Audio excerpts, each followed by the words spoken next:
nettoyer un mort dans sa maison. Il était souillé de gouttes. Donc il passait sur le pont. Même chose, quand demain on parlera, en descendant de la terre, on parlera du c'est une parabole. C'est-à-dire que ça n'a jamais existé. Et le bon samaritain, lui, il s'est occupé du malade, mais en fait, le Cohen, qui allait de Jéricho à Jérusalem, allait au temple. C'est ça pour lui, cet homme était mort.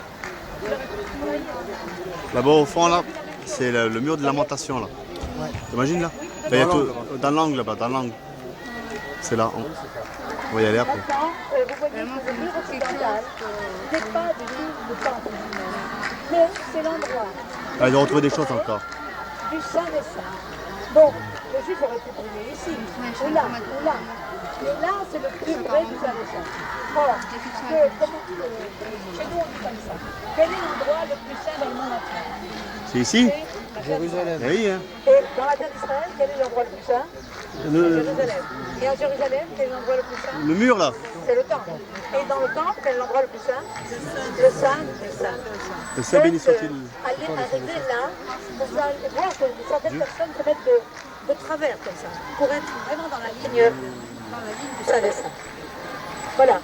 Alors, donc le mur occidental, c'est une partie du mur de soutien de cette grande esplanade du temple qu'a fait Hérode quand il a refait le temple. Ce temple-là, cette ville-là que Jésus a vue telle que. Pour monter au temple, il y avait ce grand escalier, vous voyez là. Vous voyez? Maintenant, il a disparu, mais regardez qu'est-ce qu'on voit. Regardez, regardez. Le refond des Vous voyez ces pierres qui sortent du mur? Ben, c'était là où s'accrochait ce grand escalier monumental. Ok? Là, il est passé là. Bon, alors maintenant, nous avons parlé des franges, nous avons parlé, Là, il y avait un escalier qui montait ici et qui rentrait. nous avons parlé des franges, nous avons parlé c'était l'endroit.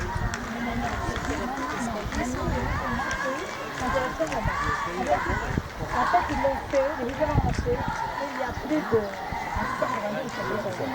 1000 ans, ils l'ont fait pour rappeler l'endroit d'où, selon eux, Mahomet est allé au ciel pour quelque chose. Il n'y a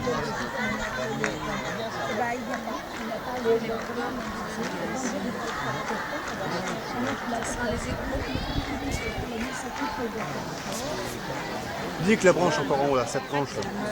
Alors, nous avons, qu'est-ce que vous allez voir là-bas? Maintenant, une autre chose, dès qu'on va descendre, vous allez être pris par l'atmosphère.